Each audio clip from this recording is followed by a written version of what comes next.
Hello everyone, welcome to dynamic study. तो आज है हमारा लास्ट वीडियो रिवीजन का, जो एक सीरीज़ हम कह सकते हैं। सीरीज़ थी एक तरह से 5 वीडियोस की। तो आज है उसका लास्ट वीडियो। हमने चैप्टर डिस्कस किए हैं क्लास 5th के। सो 12 चैप्टर तक, if I am not wrong, हमने लास्ट वीडियो में डिस्कस किए। अब जो बाकी हमारा पोर्शन इंपॉर्टेंट बचा है एग्ज़ाम के पॉइंट ऑफ व्यू से, उसे हम आज डिस्कस करेंगे। सो ये लास्ट वीडियो है। So before starting this video, आप सभी को all the very best, right. Hopefully आपका पेपर अच्छा जाएगा। और चलिए बस इसी के साथ स्टार्ट करते हैं अपना ये वीडियो। और अगर कोई भी बैकग्राउंड नॉइज़ आती है तो really I am sorry for that. तो देखिए, हमने 12 चैप्टर्स डिस्कस किए। आज हम डिस्कस करेंगे अ शेल्टर सो हाई सबसे पहले। तो देखिए, इससे कुछ क्वेश्चंस आए हुए हैं और आते भी हैं, क्योंकि इसमें बिट्स एंड पीसेस में कई सारी इंपॉर्टेंट चीज़ें दी गई हैं जिस पे आपका ध्यान होना चाहिए। सबसे पहले तो देखिए, गौरव हैं जो ट्रैवल करते हैं हमारे डिफरेंट जगह पे जाके इंडिया के, तो वो अपना एक्सपीरियंस शेयर कर रहे हैं। बट उसमें उन्होंने कुछ बताया है, जैसे कि किसी एक पर्टिकुलर जगह पे कैसे हाउसेस हैं वो सब। तो इससे मैच द कॉलम के क्वेश्चंस आ सकते हैं, बिल्कुल चांसेस हैं। उसके अलावा डायरेक्टली पूछ सकता है, जैसा लास्ट ईयर भी हुआ है कि कैरेक्टरिस्टिक दे देगा, ऐसा ऐसा सिचुएशन है तो इस तरह का हाउस या ये कहाँ पे पॉसिबल है, या हमारे किस स्टेट में ऐसा होता है, राइट। सो ऐसे क्वेश्चंस आ सकते हैं। सो सबसे पहले वो मनाली जाते हैं। मनाली में वो बताते हैं कि वहाँ के जो हाउसेस हैं वो वुडन हाउसेस हैं, लकड़ियों से बने होते हैं। और वहाँ पे जो रूफ्स हैं, जो छत होती है, वो स्लोपिंग होती है, स्लोप्स के फॉर्म में होती है वहाँ के घरों पे। और स्नोफॉल क्योंकि आपको पता होता है, तो वहाँ पे स्नो से कवर्ड उन्हें दिखते हैं ज़्यादातर घर। घर इन द सेंस रूफ्स या एरिया ज़्यादा। सो बेसिकली वुडन हाउसेस होते हैं, और जो रूफ्स होते हैं वो भी स्लोपिंग होती है, इसे ध्यान में रखिएगा, राइट। उसके बाद वो बताते हैं कि वो कोल्ड डिज़र्ट देखते हैं। कोल्ड डिज़र्ट ले तो यस, देखिए राजस्थान में जो डिज़र्ट हमने डिस्कस किया है वो होता है हॉट डिज़र्ट। वहाँ पे टेम्परेचर बहुत ज़्यादा होता है, सैंड वगैरह होते हैं। कोल्ड डिज़र्ट भी है हमारे ही देश में। सो लेह लद्दाख के पास का जो रीजन है वो हमारा कोल्ड डिज़र्ट है। क्या होता है, सो एक high dry and flat area है, कोल्ड डिज़र्ट कहा जाता है। बहुत डिटेल में हम इस वीडियो में नहीं देखेंगे। सो लद्दाख रीजन में रेनफॉल कम ही होती है। उसके अलावा आप अगर पिक्चर्स भी देखा होगा आपने, तो आपको पता है वहाँ के जो माउंटेन्स हैं हाई तो होते हैं, साथ में स्नो कैप्ड होते हैं। दैट इज़, यहाँ पे आपको पूरे पे बर्फ़ जमी हुई दिखेगी, बर्फ़ से कवर्ड होंगे, राइट। और जो बाकी ग्राउंड है वो बहुत ठंडा होता है और फ्लैट होता है, ठीक है। सो ऐसा एरिया आपने रिसेंटली भी कुछ इंस्टेंसेस की वजह से लद्दाख की इमेजेस देखी होंगी। सो वो एक कोल्ड डिज़र्ट है ले, ठीक है, याद रखिएगा। उसके बाद वो जब जाते हैं वहाँ तो रहते हैं वो ताशी के पास। सो उनका घर पे वो जाते हैं, तो उसके बाद वहाँ पे एक्सप्लेन किया उन्होंने कि वो यहाँ के जो घर हैं लद्दाख के वो कैसे बने हुए होते हैं, राइट। सो इससे भी क्वेश्चन आया हुआ है, हम डिस्कस करते हैं। वैसे आप स्क्रीनशॉट लेके खुद से ये पॉइंट्स पढ़ सकते हैं, ठीक है। देखिए, वहाँ के जो घर होते हैं 2 फ्लोर के होते हैं। सबसे पहले ग्राउंड फ्लोर होता है, उसके बाद फर्स्ट फ्लोर होता है। ग्राउंड फ्लोर का यूज़ की मेनली किया जाता है एनिमल्स को रखने के लिए, और जो भी ज़रूरी या आवश्यकता की चीज़ें हैं, वस्तुएं हैं, उन्हें रखने के लिए, उन्हें स्टोर करने के लिए इसका यूज़ करते हैं। और जो फर्स्ट फ्लोर है उसमें वो लोग रहते हैं, ठीक है। बट कई बार क्योंकि ठंड इतनी होती है वहाँ पे कि फर्स्ट फ्लोर पे रहना भी बहुत मुश्किल हो जाता है, तो वो भी along with all other things ground floor पे शिफ्ट हो जाते हैं और वहीं रहते हैं। ये बात क्लियर है। अब उसके बाद वहाँ पे जो घर है वो बनता कैसे है, तो मेनली वुड से बनता है, लकड़ियों का यूज़ होता है, पत्थरों का यूज़ होता है, बट सबसे ज़्यादा वुड का यूज़ होता है। फ्लोर्स वुड के होते हैं, सीलिंग्स वुड की होती हैं, ठीक है। स्टेप्स, जो सीढ़ियाँ हैं एक फ्लोर से दूसरे फ्लोर जाने के लिए, वो वुड का होता है। तो अंदर मेनली वुड के काम होते हैं, और बाहर से स्टोन्स यूज़ होते हैं। पत्थर के ऊपर पत्थर रखकर उन घरों को बनाया जाता है, राइट। और जो वॉल्स हैं वो बहुत मोटी तो बनाई जाती हैं, साथ में उसके ऊपर एक मोटी परत चढ़ाई जाती है मड और लाइम की, राइट। दैट इज़ की मिट्टी और चूने की, ठीक है। और ये सारी ही चीज़ें क्यों की जाती हैं, यस, ताकि ये ठंड से बच सके, ठीक है, to protect them from the cold, right. इसी के लिए ये सारी चीज़ें हैं। सो याद रखिएगा, 2 floors, ground floor animals, first floor पे रहते हैं, और कई बार वो खुद भी ग्राउंड फ्लोर पर आकर रहते हैं। उसके अलावा ग्राउंड फ्लोर पे विंडोज़ नहीं होती, ऑब्वियसली जब ठंड से बचना है तो इसका क्या काम। रूफ से वो देखते हैं कि सारे ही जो अगल बगल के घर हैं, आसपास के घर हैं, वो एक ही जैसे हैं। रूम्स एक ही जैसे दिखते हैं, उन्हें फ्लैट दिखते हैं, ठीक है। सो यस, उसके अलावा छतों पर वो देखते हैं रेड चिलीज़, ऑरेंज पम्पकिन्स और गोल्डन येलो कॉर्न। ये 3 चीज़ उन्होंने डिस्क्राइब की है। सो मे बी पॉसिबल किसी ना किसी वे में पूछ सकता है। सो लद्दाख में चिलीज़, ऑरेंज पम्पकिन्स और गोल्डन येलो कॉर्न, तो तीनों का कलर अगर आप देखेंगे तो इससे भी आप याद रख सकते हैं, राइट। सो ये याद रखिएगा। उसके बाद वो और जब फर्दर ट्रैवल करते हैं तो वो एक प्लेस पे पहुंचते हैं जो 5000 मीटर्स तक की ऊंचाई पे होती है, उसका नाम है चांगथेंग, राइट। सो चांगथेंग का मतलब भी, मतलब पहली बात कि वहाँ पे जो ट्राइब रहते हैं, जहाँ पे जो लोग रहते हैं वो ट्राइब है चांगपास रहते हैं, या चांगपा ट्राइब, ठीक है। और उनकी लैंग्वेज में ये जो चांगथेंग है उसका मतलब भी यही होता है कि एक ऐसी प्लेस, एक ऐसी जगह जहाँ बहुत कम लोग रहते हों, उसे कहा जाता है चांगथेंग। और इससे आप समझ भी सकते हैं, ठीक है। तो अभी हम उस ट्राइब की बात करेंगे, फिलहाल चांगथेंग की बात करें। सो आप समझ सकते हैं कि जब इतनी ऊंचाई पे कोई जगह है, 5000 मीटर्स की हाइट पे है, तो वहाँ पे कितना डिफ़िकल्ट होगा सर्वाइव करना, ब्रीथिंग कितनी डिफ़िकल्ट होगी, ऑक्सीजन क्योंकि कम होता है, ठीक है। तो वहाँ बहुत मुश्किल से कोई दिखता है, ना पेट्रोल पम्प्स वगैरह हैं, ना ह्यूमंस हैं, बस एक ट्राइब दिखती है। उसके अलावा ब्लू स्काई और बहुत सारी ब्यूटीफुल लेक्स दिखती हैं, ठीक है। ठीक है, ये बातें आप याद रख सकते हैं, ये नॉर्मल सी बातें थी। तो अब हम बात करेंगे चांग पास की। So as I told you कि जो चांग पास हैं वो यहाँ पे मिलते हैं। सो इन्हीं माउंटेन्स में एक ट्राइब रहती है, तो उसे वो उन्हें कहा जाता है चांग पास। इस जो ट्राइब है, ये जो ट्राइब जनजाति है, तो यहाँ इसमें अप्रॉक्सीमेटली अबाउट 5000 लोग हैं टोटल। सो ये ट्राइब में कितने लोग हैं, 5000 लोग हैं पूरा मिला के, राइट।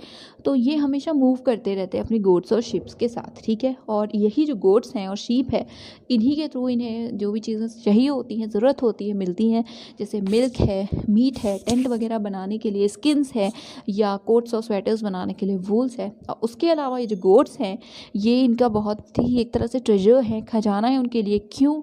यस, क्योंकि ये बहुत स्पेशल हैं। और स्पेशल क्यों है? क्योंकि इन्हीं गोट से बनता है द वर्ल्ड फेमस पश्मीना वूल। पश्मीना जो ऊन है, जिससे पश्मीना शॉल्स बनती हैं, आपने सुना होगा, वो इन्हीं गोट से मिलता है। इसलिए इन लोगों के लिए ये जो गोट्स हैं वो बहुत स्पेशल हैं, और साथ में बहुत ही बड़ा ट्रेजर हैं। और इन्हीं के वजह से ये जो लोग हैं वो इतने हाइट पे रहते हैं, इतने कोल्डर इन्वायरमेंट में रहते हैं, इतने कम टेम्परेचर्स पे सर्वाइव करते हैं डिफ़िकल्ट सिचुएशंस में। क्योंकि ये जो गोट्स हैं ये इन्हीं डिफ़िकल्ट कंडीशंस में पाई जाती हैं, या वहीं पे अच्छे से रह सकती हैं। और जितना ज़्यादा हायर और कोल्डर एल्टीट्यूड, मतलब बेसिकली जितनी ठंड रहेगी और जितनी ऊंचाई पे वो जाएंगे, ऑब्वियसली ठंड बढ़ेगी। सो ऐसे जगहों पे ही ये जो गोट्स हैं, उनके जो हेयर हैं, फर है, वो और ज़्यादा सॉफ्ट होने लगते हैं, या और ज़्यादा सॉफ्ट होते हैं, ठीक है। सो इसलिए उन्हें वहाँ रहना पड़ता है, और उनके वजह से ये जो ट्राइब है वो भी वहीं पर रहते हैं, ठीक है। सो ये एक इम्पॉर्टेंट चीज़ थी। ये गोट्स कहाँ पे पाए जाते हैं? सो माउंटेन्स में ही पाए जाते हैं, इतने हाइट पे। ये भी याद रख सकते हैं आप, चैंगपास हैं जो कि इनका ध्यान रखते हैं, इनके साथ रहते हैं, ठीक है। उसके अलावा इन्हें जो भी चीज़ ज़रूरत होती है चैंगपास को, वो अपने हॉर्सेस याक्स के साथ उस पर कैरी करते हैं। टेंट में रहते हैं। जो टेंट होता है वो बहुत बड़ा होता है, कोन शेप्ड होता है, उसे रीबू कहा जाता है। कैसे बनता है? सो जो याक्स उसी के हेयर से को ये स्ट्रिप्स में बनाते हैं पहले, उसके बाद इसे एक साथ स्टिच करते हैं, ठीक है। और ये प्रोटेक्ट करता है उन्हें विंड से। उसके अलावा इन्हें फिर ऑब्वियसली जैसे बनाया जाता है कि इन्हें फिर स्टिक्स से बांधा जाता है, 9 स्टिक्स मेंशन भी है। उसके बाद जो इंटरेस्टिंग है वो ये है, ग्राउंड को डग किया जाता है, खोदा जाता है 2 फीट डीप तक, ठीक है। जैसे यूजुअली टेंट कैसे बनाते हैं हम लोग, फ्लैट ग्राउंड है, इसके ऊपर हमने टेंट बना लिया, बट नहीं, यहाँ पे ये लोग ग्राउंड को 2 फीट डीप तक, 2 फीट गहरा डग करते हैं, खोदते हैं, खुदाई करते हैं। उसके बाद ये लोग उस पर टेंट लगाते हैं, राइट। और मैंने बताया इनकी लैंग्वेज में चांगथेंग का मतलब ही यही है, एक ऐसी जगह जहाँ पे बहुत कम लोग रहते हो, ठीक है। और माउंटेन्स पे जैसे जैसे आप ऊपर जाते हैं वैसे वैसे ऑक्सीजन क्योंकि कम होता जाता है एयर में, इसी वजह से बहुत डिफ़िकल्ट होता है सांस लेना। और कई लोग वहाँ पे ऑक्सीजन सिलेंडर्स कैरी करके जाते हैं। आपने माउंटेनियर्स के बारे में पढ़ा होगा। अब इसके बाद बात हुई है पश्मीना की।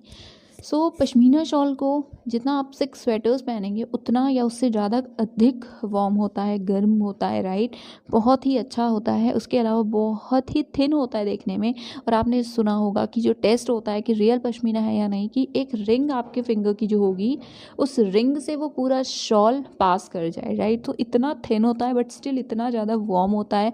जिस गोट से ये बनता है उसके बारे में हमने देखा। तो अब और भी कुछ चीज़ें हैं, जैसे ये जो गोट्स हैं जिनसे ये सॉफ्ट पश्मीना वूल हमें मिलता है, हम कलेक्ट करते हैं, वो 5000 मीटर्स तक की ऊंचाइयों पे, एल्टीट्यूड्स पे पाए जाते हैं।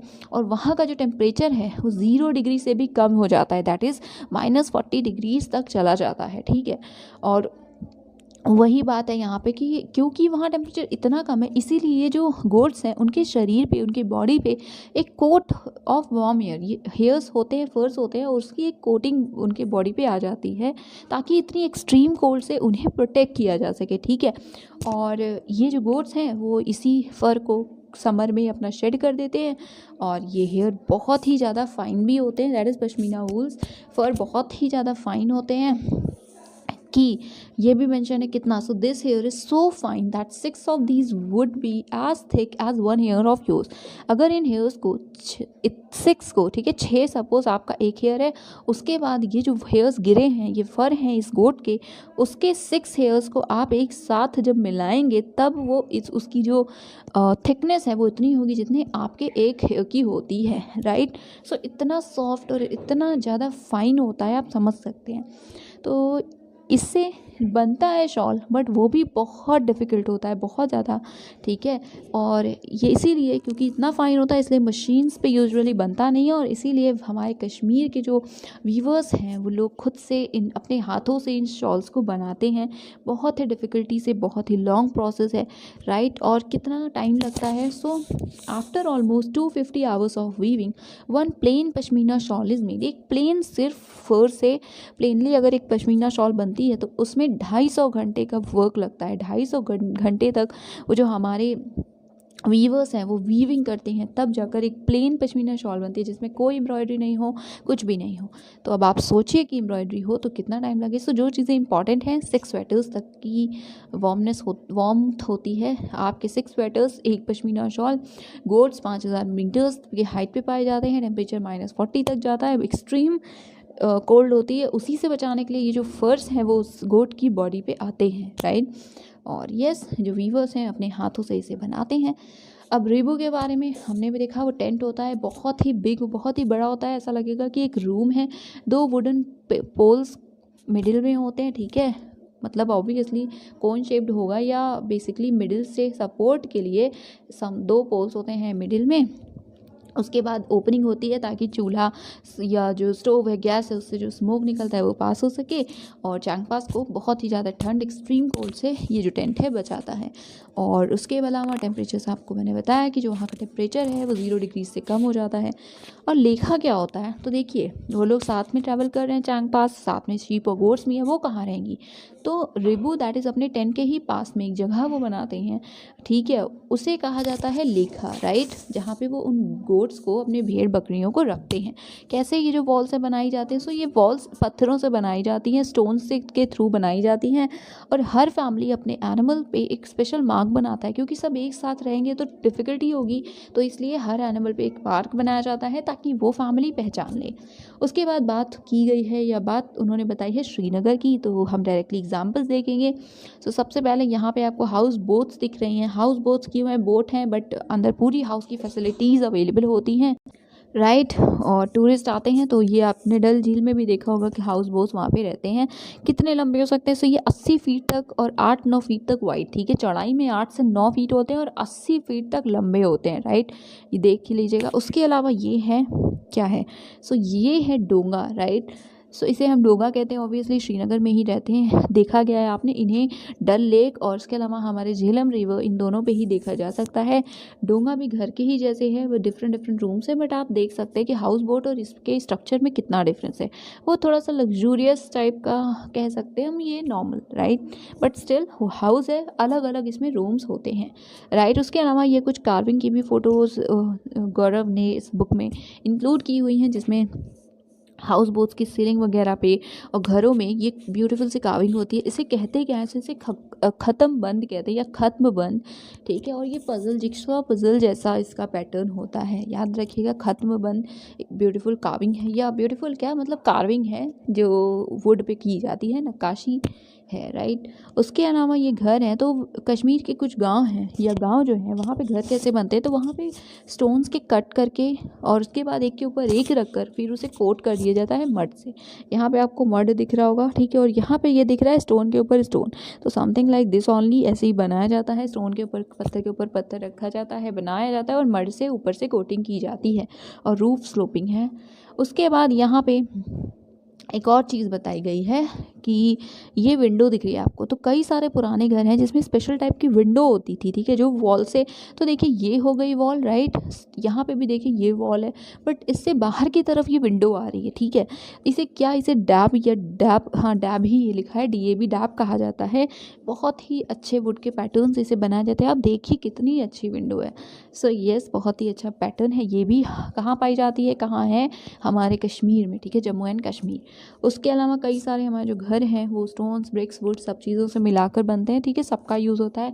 जैसे यहाँ पे आप वुड देख रहे हैं, उसके अलावा पत्थरों को देख रहे हैं, ठीक है, ब्रिक्स को देख रहे हैं।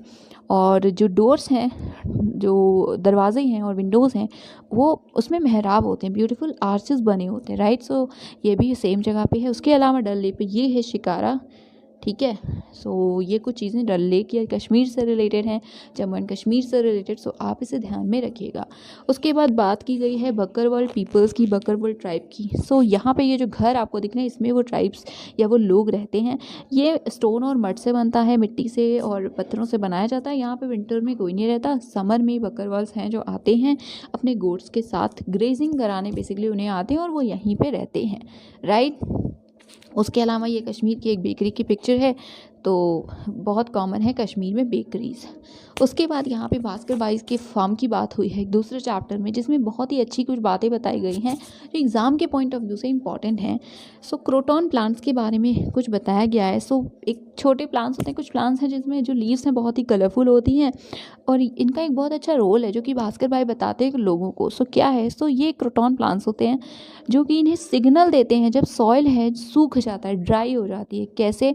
सो वही इसमें एक्सप्लेन किया गया है कि roots of croton do not go deep in the ground, कि जो क्रोटॉन की हमारी जड़ें हैं वो बहुत गहराई तक नहीं जाती, बहुत डीप तक नहीं जाती हैं, ऊपर ही रहते हैं। सो इसलिए जैसे ही जो टॉप सॉइल है यहाँ की वो उसमें पानी कम होता है या सॉइल जो है वो ड्राई हो जाती है, तो ये जो क्रोटॉन है वो बेंड होकर लिम्स उसमें बन जाते हैं, राइट। सो इससे उन्हें पता चल जाता है कि जो टॉप सॉइल है उसमें पानी की कमी है, ड्राई है, सो वहाँ वो पानी डालते हैं, राइट। सो देखिए रूट्स डीप ना जाए तो भी उसके कितने फ़ायदे हैं। सो क्रोटॉन प्लांट से रिलेटेड याद रखिएगा इस बात को, क्रोटॉन प्लांट्स डीप उनकी रूट्स नहीं जाती और वो एक तरह से यूज़ किए जाते हैं या हेल्पफुल है, सिग्नल देते हैं फार्मर को कि जो टॉप सॉइल है या सॉइल है वो ड्राई हो रही है, राइट। उसके अलावा यहाँ पे कुछ चीज़ें मेंशन है, बट हम जो बात करेंगे वो करेंगे अर्थवर्म्स की। जो अर्थवर्म्स होते हैं वो सॉइल के बेस्ट फ्रेंड्स होते हैं। क्यों, ये क्वेश्चन भी आया हुआ है। सो अर्थवर्म्स बेसिकली सॉइल को बहुत सॉफ्टन कर देते हैं, ठीक है, क्योंकि देखिए आपने देखा होगा अर्थवर्म के वो ऐसे मतलब डिग करते रहते हैं, खोद कर, मतलब एक टनल जैसा बनाकर वो ऐसे सॉइल में और एंटर करते रहते हैं, जाते ही रहते हैं। तो इससे एक तरह से वो पैसेज बना देते हैं इस सॉइल के ही अंदर, जिससे कि जो भी एयर है, वाटर है, वो सॉइल में इजीली आता रहे या फिर पास ऑन होता है। तो इसलिए बहुत ही अच्छी बात है ये सॉइल के लिए, इसलिए अर्थवर्म जो है उन्हें सॉइल का बेस्ट फ्रेंड कहा जाता है। और ऑल्सो जो भी डेड लीव्स और प्लांट्स हैं उन्हें भी वो खाते हैं और जो उनकी ड्रॉपिंग्स होती है उससे सॉइल फर्टिलाइज भी होता है। सो ये भी कुछ पॉइंट्स है, याद रखिएगा, राइट। आई होप कि आपको पता भी होगा, हम तो सिर्फ रिविजन ही कर रहे हैं। सो ये कुछ इंपॉर्टेंट बातें थी इस चैप्टर या इस पॉइंट से, वही मैंने यहाँ पे आपके सहूलियत के लिए एक साथ भी लिखी हुई है कि सॉफ्ट करते हैं सॉइल को क्योंकि वो डिग करते रहते हैं, टनल्स टाइप का बनता है, इसके वजह से एक पैसेज बन जाता है कि एयर और वाटर पास कर सके। ये बहुत अच्छा है सॉइल के लिए। ऑल्सो वो जो डिकम्पोजर्स हैं तो डेड प्लांट्स और लीव्स को खाते हैं और उनकी ड्रॉपिंग्स सॉइल को फर्टिलाइज भी करती है। वेस्ट टू कंपोज, तो ये वही बात है कि जो वेस्ट से कंपोज बनाते हैं तो वो एक नेचुरल फर्टिलाइज़र होता है, काफ़ी हेल्पफुल होता है, ठीक है, वेस्ट का यूज़ करके कंपोज बनाना। और उसके बाद ये थोड़ा नीचे शिफ्ट हो गया, बट एनीवेज ये भी उसी का कॉन्टिन्यूड पार्ट है, ठीक है। अर्थवर्म से ही रिलेटेड है कि अर्थवर्म्स एक तरह से यही करते हैं, या फिर हम, आपको पता होगा, आपने पढ़ा होगा कि कहा जाता है कि जो भी आपके पत्तियां हैं या खाने के लेफ्ट ओवर्स हैं, फूड हैं, ऐसी जो चीज़ें हैं उन सभी को आप अपने किचन में या एक पिट बनाकर उसमें डालिए, उसके बाद उसमें अर्थवर्म्स डाल दीजिए, राइट। तो बेसिकली ये पूरा एक फर्टिलाइज़र बन जाएगा, जो नेचुरल फर्टिलाइज़र होगा, जो हमने पीछे देखा ना, वेस्ट टू कंपोस्ट, तो यही है आपके लिए। ये लीव्स या जो आपके सब्जियां हैं, फल हैं, इनके जो छिलके हैं, ये सारी चीज़ें जो हैं, लेफ़्ट ओवर फूड है, ये सब आपके लिए वेस्ट है, बट अगर आप इसे कंपोस्ट बनाएंगे तो एक ही नेचुरल फर्टिलाइज़र होगा और ये बहुत ही ज़्यादा हेल्पफुल होता है। बहुत सारे लोग इसे बनाते भी हैं। उसके बाद बात की गई है फॉरेस्ट से रिलेटेड, तो सूर्यमणि के बारे में बताया गया है, ठीक है। गर्ल स्टार ये भी हैं, हमने देखा था गर्ल स्टार एक प्रोजेक्ट है, ठीक है। सो इन्होंने फॉरेस्ट के लिए काफ़ी कुछ किया है, ठीक है। सो हम ब्रीफली डिस्कस करेंगे। सो ये Jharkhand Jungle Bachao Andolan movement to save the forest of Jharkhand से भी जुड़ी हुई थी। इन्होंने एक तोरंग बनाया था जो कि बेसिकली एक सेंटर था, और उसके अलावा तोरंग का मतलब भी होता है कुड़ुक लैंग्वेज में जंगल। कुड़ुक क्या है, तो कुड़ुक इनकी लैंग्वेज थी, ये जहाँ पे रहते थे वो लोग कुड़ुक भाषा बोलते थे, ठीक है। ये कुछ नॉर्मल सी बातें। उसके बाद बात की गई है राइट टू फॉरेस्ट एक्ट 2007 की। सो इस एक्ट के तहत अगर आप 25 साल तक फॉरेस्ट लैंड पे रह रहे हैं तो आपका राइट है, उस पर आपका हक है, और जो भी वहाँ पे ग्रो हो रहा है, प्रोड्यूस हो रहा है, उस पर भी आपका राइट है। आपको कोई ऐसे ही रिमूव नहीं कर सकता, वहाँ से निकाल नहीं सकता, हटा नहीं सकता। उसके अलावा फॉरेस्ट को प्रोटेक्ट करने का जो वर्क है वो सभी ग्राम सभा के द्वारा किए जाएंगे या जाते हैं। उसके बाद मिज़ोरम से रिलेटेड कुछ बातें हैं। सो वहाँ पे फार्मिंग के लिए लॉटरी सिस्टम यूज़ होता है। क्या है ये सिस्टम? सो बेसिकली लॉटरी की जाती है, जिस फैमिली का नाम पहले आएगा वो ये डिसाइड करेगा कि कितने लैंड पे वो फार्मिंग करना चाहता है, किसी पर्टिकुलर सीजन से रिलेटेड है ये, ठीक है। जो लैंड होता है वो पूरे गाँव का होता है, पूरे विलेज का होता है एज अ होल, ना कि किसी अलग अलग इंसान का। सो सेपरेट फैमिली या पीपल का नहीं, पूरे गाँव का होता है, इसलिए लॉटरी सिस्टम किया जाता है। और यहाँ पे साइमा सर की क्योंकि बात हुई थी तो इसलिए उनका नाम दिया हुआ है बेसिकली, क्योंकि लॉटरी से उनका पहला नाम आता है, तो उनके पास उन्हें चांस मिला कि वो बताएं कितना उन्हें चाहिए लैंड। उन्होंने बोला 3 टिन ऑफ लैंड चाहिए उन्हें। तो अब टिन ऑफ लैंड क्या होता है, ये क्वेश्चन आया था लास्ट ईयर 2019 में। सो क्या था? So the land on which we grow 1 tin of seeds is called 1 tin of land. 1 tin of land क्या है?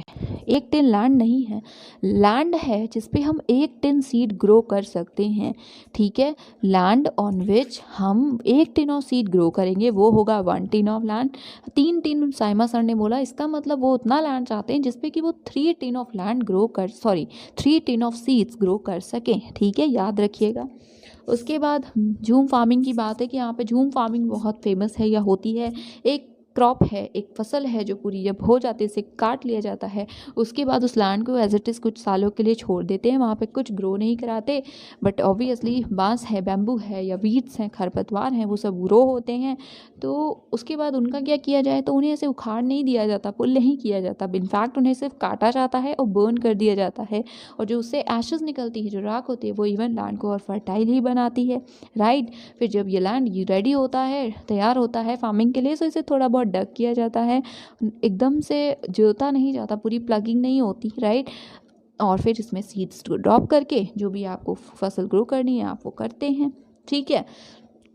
उसके अलावा यहाँ पे राइस जो है मेन क्रॉप है, सभी लोग सेलिब्रेट करते हैं एक साथ जब वर्क हो जाता है। क्या करते हैं सेलिब्रेशन के लिए? वो छिराव डांस करते हैं, ये भी क्वेश्चन आया हुआ है।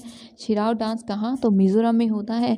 इसमें यूजुअली लोग पेयर्स में बैठते हैं एक दूसरे के आमने सामने, उसके बाद बैम्बू स्टिक्स ग्राउंड पे होती हैं, उन्हें ये लोग पकड़े हुए होते हैं, फिर ये लोग ऐसे, और कुछ लोग होते हैं जो यहाँ पे खड़े होते हैं, राइट। यहाँ पे जो बैठे होते हैं वो इस स्टिक्स को इधर से उधर मूव करवाते हैं, उसके ऊपर कुछ लोग डांस करते होते हैं, स्टिक्स के थ्रू होता है, ठीक है। सो ये था डांस स्टेप, मतलब या मिज़ोरम से रिलेटेड कुछ बातें।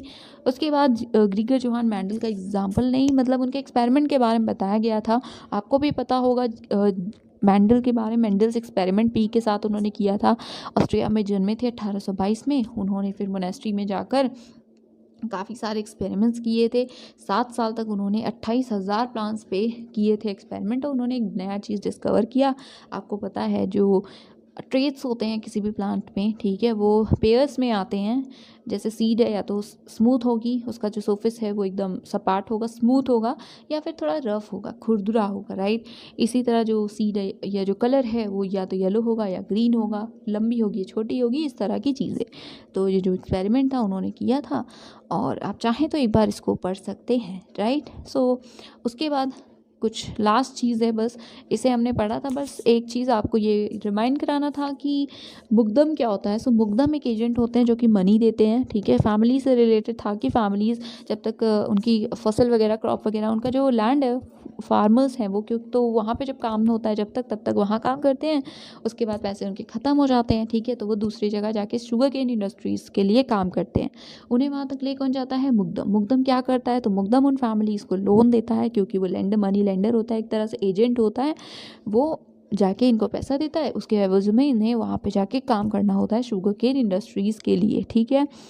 और वो बस यही एक चीज़ थी और यही कंटिन्यूड है यहाँ पे कि मनी को वापस पे करने के लिए वो मुकदम के लिए काम करते हैं और मुकदम एक तरह से उन्हीं शुगर केन फैक्ट्रीज़ का जो है वो एजेंट होता है, उन्हें फिर वो ले जाता है शुगर केन फील्ड्स में काम करने के लिए। उसके बाद बस ये एक चीज़ की जो शुगर की केन की फार्मिंग होती है, गन्ने की जो खेती है, वो सिर्फ अभी हो सकती है, उन्हीं मंथ्स में हो सकती है, उन्हीं महीनों में जब बिल्कुल भी रेनफॉल ना हो, when there is no rainfall. इसे याद रखिएगा, ठीक है, कि जब बिल्कुल भी बारिश ना हो तभी ये जो गन्ने की खेती है, शुगर केन फार्मिंग है, वो होती है, राइट।